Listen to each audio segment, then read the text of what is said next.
শহীদ রাষ্ট্রপতি জিয়াউর রহমান হত্যা মামলার আসামি অবসরপ্রাপ্ত মেজর মোজাফফর হোসেন ৪৫ বছর পর গ্রেপ্তার, সেনাবাহিনীর কাছে হস্তান্তর।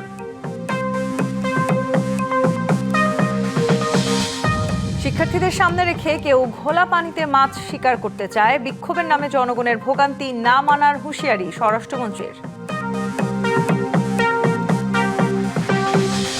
জুলাই গণহত্যায় জড়িত কাউকে ছাড় না দেওয়ার প্রত্যয় সরকারের, ২৪কে স্বীকার করতে অনেকে হীনমন্যতায় ভোগে, অভিযোগ বিরোধী দলীয় নেতার। মিয়ানমারের উপকূলে রোহিঙ্গা শরণার্থীদের বহনকারী দুটি নৌকাডুবি, ৫০০-র বেশি মানুষের মৃত্যুর আশঙ্কা জাতিসংঘের। শহীদ রাষ্ট্রপতি জিয়াউর রহমানকে হত্যার অন্যতম পরিকল্পনাকারী ও ৪৫ বছর ধরে পলাতক থাকা আসামি অবসরপ্রাপ্ত মেজর মোজাফফর হোসেনকে গ্রেপ্তার করা হয়েছে। মধ্যরাতে রাজধানীর বনানী ডিওএইচএস এলাকা থেকে ডিবি পুলিশ তাকে গ্রেপ্তার করে। আইনি প্রক্রিয়া শেষে কোর্ট মার্শাল সম্পন্ন করার জন্য তাকে সেনাবাহিনীর কাছে হস্তান্তর করা হয়েছে। ১৯৮১ সালে ৩০শে মে ভোর রাতে চট্টগ্রাম সার্কিট হাউসে একদল বিপদগামী সেনা কর্মকর্তা তৎকালীন রাষ্ট্রপতি জিয়াউর রহমানকে হত্যা করে। এই হত্যায় সরাসরি অংশ নেওয়া সেনা কর্মকর্তাদের মধ্যে ক্যাপ্টেন মুসলিউদ্দিনের সাথে ছিলেন মেজর মোজাফফর হোসেনও।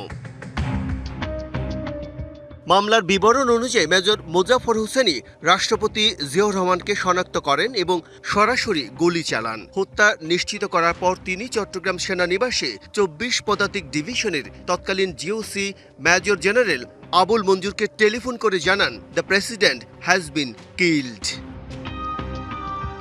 ক্যাপ্টেন মুসলিউদ্দিনকে যাবজ্জীবন দণ্ড দেওয়া হয়, তবে মেজর এস এম খালেদের সঙ্গে পালিয়ে যান মেজর মোজাফফর হোসেন। তার গ্রেপ্তারের মধ্য দিয়ে দেশের অন্যতম আলোচিত রাজনৈতিক হত্যার অমীমাংসিত অধ্যায়ের নতুন অগ্রগতি এলো। সেনাবাহিনীর নিজস্ব বিচার প্রক্রিয়ার মাধ্যমে তার বিরুদ্ধে পরবর্তী আইনি পদক্ষেপ নেওয়া হবে। মোজাফফর হোসেন দীর্ঘ সময় ভারতে আত্মগোপনে ছিলেন। ১৯৯৭ থেকে ১৯৯৮ সাল পর্যন্ত তিনি সেখানে অবস্থান করেন। পরে ছদ্মনাম ব্যবহার করে সীমান্ত অতিক্রম করে বিভিন্ন স্থানে যাতায়াত করতেন তিনি। Bijan Kumar Das, DBC news. বিগত সরকারের আমলে অর্থ পাচার না হলে ক্ষুদ্র নৃগোষ্ঠীর অনেক সমস্যার সমাধান হয়ে যেত। বিএনপি সরকারকে এখন ভয়াবহ পরিস্থিতির মধ্য দিয়ে যেতে হচ্ছে বলে জানান প্রধানমন্ত্রী তারেক রহমান।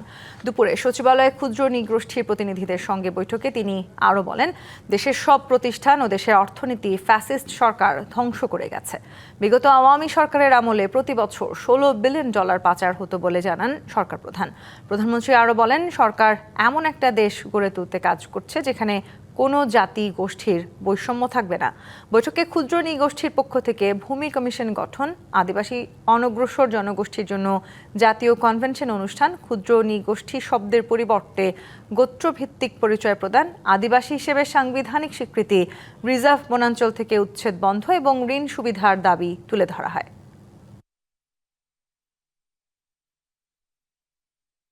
শিক্ষার্থীদের আন্দোলন সামনে রেখে কেউ কেউ ঘোলা পানিতে মাছ শিকার করতে চায়, এমন মন্তব্য করেছেন স্বরাষ্ট্রমন্ত্রী সালাউদ্দিন আহমদ।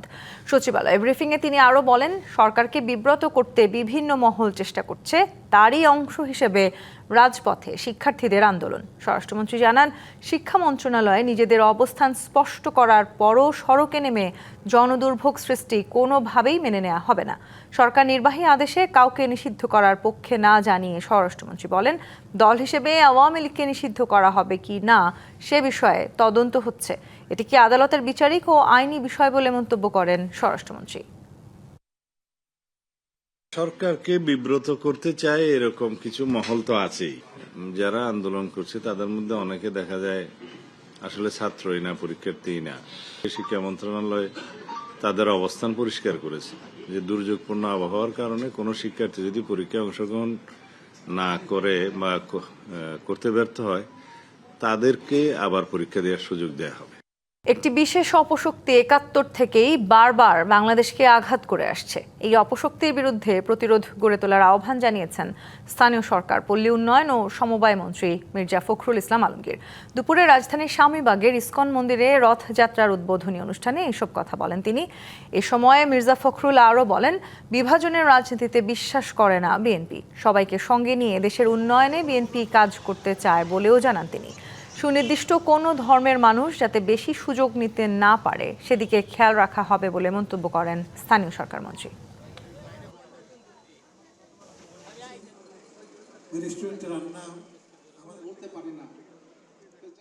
যে সমস্ত ধর্মীয় প্রতিষ্ঠানগুলো আছে, যেমন মুসলমানদের জন্য মসজিদ, তার ইমাম, মুয়াজ্জিম, মন্দিরের পুরোহিত এবং আপনার বৌদ্ধ মন্দিরের যারা দায়িত্বে থাকেন তারা, এবং একই সঙ্গে চার্চে যারা দায়িত্বে থাকেন তাদেরকে তিনি একটা ভাতার ব্যবস্থা করেছেন, যেটা কখনোই কেউ চিন্তা করতে পারেনি। সারা দেশে নানা আয়োজনে স্মরণ করা হলো ২০২৪ সালের জুলাই শহীদদের।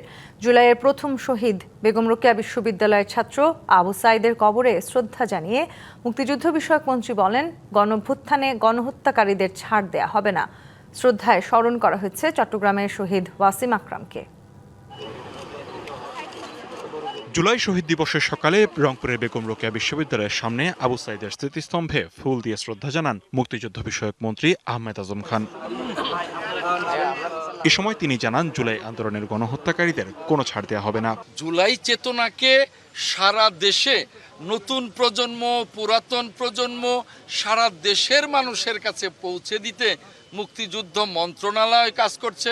জুলাই আন্দোলনে যে ফ্যাসিবাদী শক্তি নির্মমভাবে ঝাঁঝরা করে দিয়েছে ১৪০০ মায়ের বুক, তাদেরকে কোনোভাবেই আমরা ক্ষমা করব না।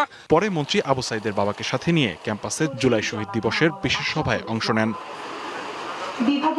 এদিকে দুপুরে আবু সাঈদের কবর জিয়ারত করেন এনসিপির আহ্বায়ক নাহিদ ইসলাম। বলেন, জুলাইয়ের সুফল পেতে রাষ্ট্র সংস্কারের বিকল্প নেই। জুলাই গণঅভ্যুত্থানের এই বিপ্লবের সুফলকে সকলের কাছে পৌঁছে দিতে হলে রাষ্ট্র সংস্কারের কোনো বিকল্প নেই। মানুষ গণভোটের পক্ষে, হ্যাঁ পক্ষে রায় দিয়েছে, কিন্তু বর্তমান সরকার সেই রায়ের সাথে বিশ্বাসঘাতকতা করেছে। আবু সাঈদের কবরে শ্রদ্ধা জানিয়েছে ছাত্রদল। জুলাই গণঅভ্যুত্থানে শহীদ ও ছাত্রদল নেতা ওয়াসিম আকরামের দ্বিতীয় মৃত্যুবার্ষিকীতে কক্সবাজারের পেকুয়ায় তার কবরে শ্রদ্ধা নিবেদন করেছেন মুক্তিযুদ্ধ বিষয়ক প্রতিমন্ত্রী ইসরাক হোসেন। আজকে থেকে ২ বছর আগে আমার ছেলেটা চট্টগ্রাম ১৬ শহরে গুলিবিদ্ধ হয়। সরকারের তো আমাদের বিচারটা পাবো বলে আমরা আশায় করি। যারা জুলাই অভ্যুত্থানে যে গণহত্যা সংগঠিত হয়েছে, সেই গণহত্যার সাথে যারা জড়িত ছিল, যারা নির্দেশদাতা ছিল, যারা সেই নির্দেশ পালন করেছে ফিল্ড পর্যায়ে, এবং বিগত ১৭ বছরের যে ফ্যাসিবাদ বিরোধী আন্দোলনের সময় যত গুম, খুন, হত্যাকাণ্ড সংঘটিত হয়েছে, সকলের বিচার হোক, এটা আমি মনে প্রাণে চাই। পরে চট্টগ্রামের ১৬ শহর রেল স্টেশনের প্রবেশ মুখে শহীদ ওয়াসিম আকরামের স্মরণে স্মৃতিফলকের ভিত্তিপ্রস্তর স্থাপন করেন প্রতিমন্ত্রী। টাঙ্গাইলের জুলাই স্মৃতিস্তম্ভে পুষ্পস্তবক অর্পণ ও আলোচনা সভায় যোগ দেন মৎস্য ও প্রাণী সম্পদ প্রতিমন্ত্রী। যারা গণতন্ত্রকে বুকে ধারণ করে, লালন করে, যে শহীদরা গণতন্ত্রের জন্য রক্ত দিয়েছেন, তাদের সেই রক্তের প্রতি আমরা শ্রদ্ধা জানাই। নারায়ণগঞ্জের হাজীগঞ্জের স্মৃতিস্তম্ভে জুলাই শহীদদের প্রতি শ্রদ্ধা নিবেদন করা হয়। এছাড়া জুলাই শহীদ দিবসে নানা আয়োজন করা হয় ফেনী, লক্ষ্মীপুর, যশোর, গাইবান্ধা, মেহেরপুর, নওগাঁ, হবিগঞ্জ, ঠাকুরগাঁও, রাজবাড়ী, পটুয়াখালী ও নরসিংদী সহ সারা দেশে। লিখনকান্তি ভৌমিক, ডিবিসি নিউজ ডেস্ক। ২৪শে জুলাইকে অস্বীকার করার সুযোগ নেই, যদিও একে স্বীকার করতে কেউ কেউ হীনমন্যতায় ভোগেন, এমন মন্তব্য করেছেন বিরোধী দলীয় নেতা ও জামায়াতের আমির ডাক্তার শফিকুর রহমান। রাজধানীর কাকরাইলে আইডিইবিতে ঢাকা মহানগর দক্ষিণ জামায়াত আয়োজিত জুলাই শহীদ দিবসের আলোচনা সভায় একথা বলেন তিনি। শহীদ পরিবারকে নানাভাবে হুমকি দেয়া হচ্ছে এমন অভিযোগ করে জামায়াত আমির আরও বলেন, শহীদ পরিবারকে হুমকি দেয়া মানে রাষ্ট্রকে খাটো করা। জনগণের অধিকার আদায়ে সংসদের পাশাপাশি বিরোধী দল সমানভাবে রাজপথে থাকবে বলেও জানান তিনি। এই ২৪ না হলে আজকে আমি এখানে বক্তৃতা দিতে পারতাম না। এই ২৪ না হলে আজকে বিরোধী দল হতে পারতাম না, বিরোধী দলের নেতা হতে পারতাম না, এমপি নির্বাচিত হতে পারতাম না, পার্লামেন্টের মুখ দেখতে পারতাম না। ঠিক অনুরূপভাবে তারেক সাহেব প্রধানমন্ত্রী হতে পারতেন না। শহীদ রাষ্ট্রপতি জিয়াউর রহমানকে হত্যার অন্যতম পরিকল্পনাকারী ও ৪৫ বছর ধরে পলাতক থাকা আসামি অবসরপ্রাপ্ত মেজর মোজাফফর হোসেনকে গ্রেপ্তার করা হয়েছে। এই বিষয়ে আরও বিস্তারিত জানাতে আমাদের সাথে সরাসরি যুক্ত হচ্ছেন কাজী মাহবুবুর রহমান, ঢাকা বিশ্ববিদ্যালয়ের অধ্যাপক। আমরা তার সাথে যুক্ত হতে চাই। কাজী মাহবুবুর রহমান, স্বাগত আপনাকে ডিবিসি নিউজে। যেটি বলছিলাম, ৪৫ বছর ধরে তিনি পলাতক থাকলেন এবং অবশেষে তাকে আজকে গ্রেফতার করা হয়েছে এবং তার আইনি প্রক্রিয়া শেষে কোর্ট মার্শালের জন্য সম্পন্ন করার জন্য সেনাবাহিনীর কাছে হস্তান্তর করা হয়েছে। এই পুরো বিচার প্রক্রিয়াটা আসলে সামনের দিকে কেমন হতে যাচ্ছে? আপনাকে অসংখ্য ধন্যবাদ। আসলে আপনার শেষ কথাটা দিয়ে শুরু করছি যে সেনাবাহিনীর কাছে হস্তান্তর করা হচ্ছে। আমার কাছে মনে হচ্ছে যে এটা এই যে প্রায় 4.5 দশক এই লম্বা সময়ের পরে এই ব্যক্তিকে পাওয়া আমাদের প্রথমত হলো আমাদের গোয়েন্দা বাহিনীর দক্ষতার একটা প্রমাণ, সাফল্য। আর দ্বিতীয়ত হলো সরকারের একটা সাফল্য যে শহীদ রাষ্ট্রপতি জিয়া রহমানের প্রধান খুনিকে পাওয়া গেছে, যে অভিযুক্ত প্রধান খুনিকে পাওয়া গেছে। এখন কাজ হলো শুধুমাত্র সেনাবাহিনীর হাতেই তাকে হস্তান্তর করলে হবে না, এখানে একটা জাতীয় কমিশনের মাধ্যমে আসলে এই ঘটনার সাথে কারা জড়িত ছিল, কেন জড়িত ছিল, মোটিভটা কি ছিল, জাতীয় এবং আন্তর্জাতিক রাজনীতির কোনো সংশ্লিষ্টতা ছিল কিনা, বা প্রতিবেশী রাষ্ট্রগুলো যারা আছে তারাও কিভাবে প্রতিবেশী রাষ্ট্রের বিভিন্ন ব্যক্তি বা কেউ অন্য জায়গায় কোথাও এটাতে জড়িত ছিল কিনা, সবকিছু খতিয়ে দেখার জন্য আমার কাছে মনে হচ্ছে একটা জাতীয় কমিশন গঠন করা দরকার।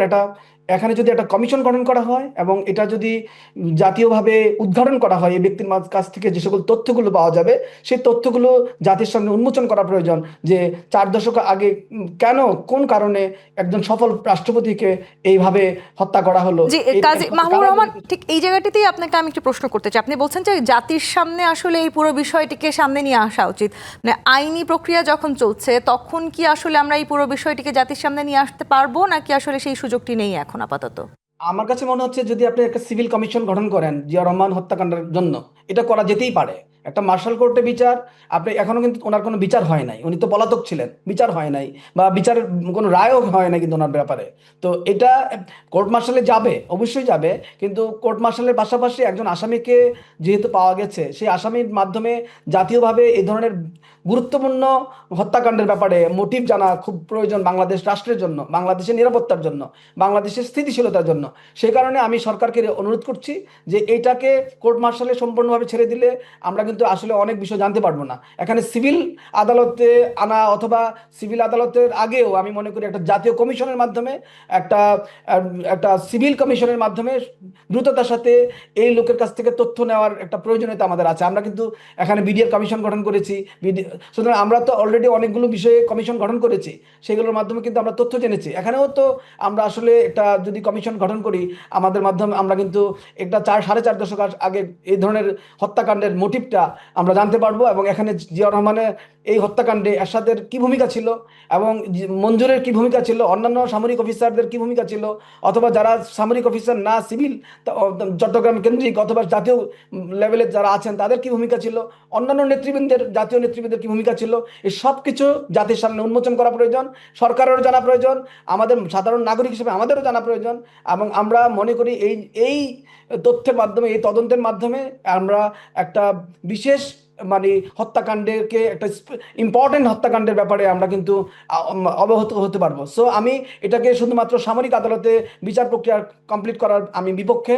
আমি মনে করি এটাকে একটা কমিশন গঠন করার মাধ্যমে অধিকতর তদন্ত এবং একটা জাতীয় রিপোর্ট আমরা চাই।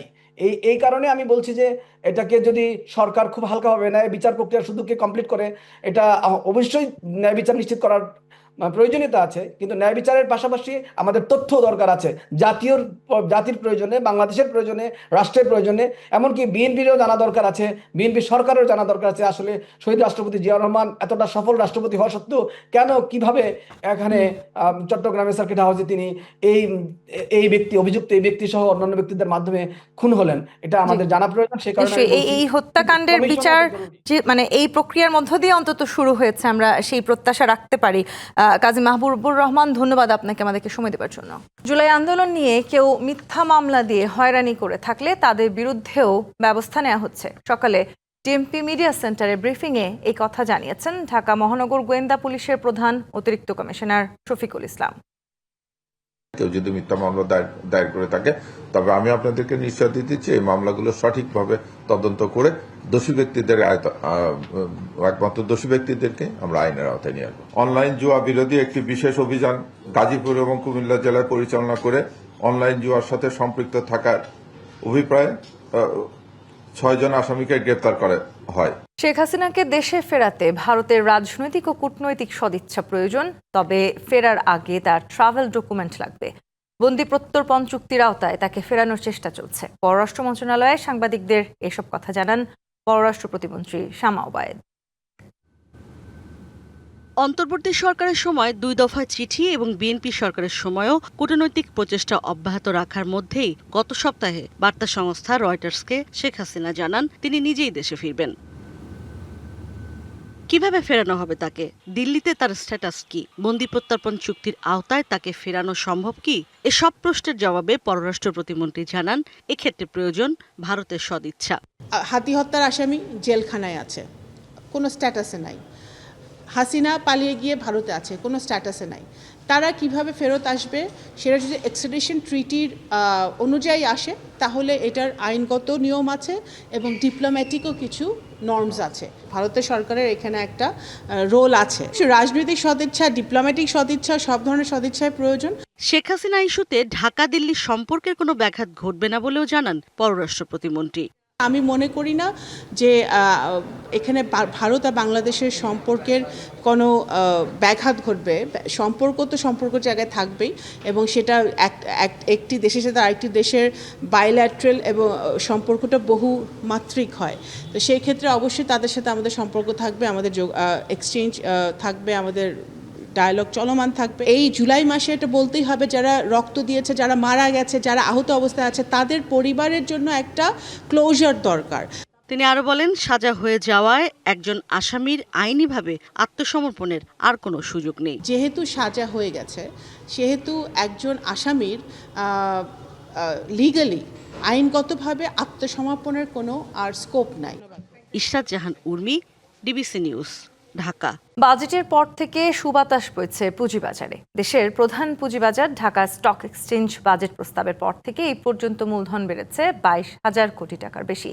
লেনদেনেও চাঙ্গা ভাব দেখা গেছে।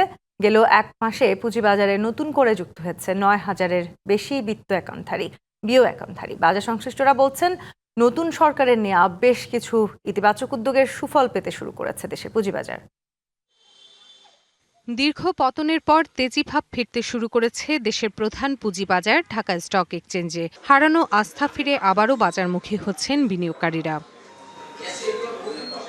নতুন সরকারের বাজেট প্রস্তাবের পর বেশ ইতিবাচক ধারার পথেই হাঁটছে ঢাকা স্টক।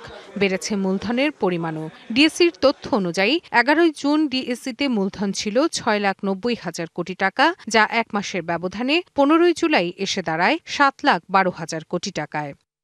আর সিডিবিএল এর হিসেবে 11 জুন বিও অ্যাকাউন্টধারীর সংখ্যা ছিল 16,69,635টি।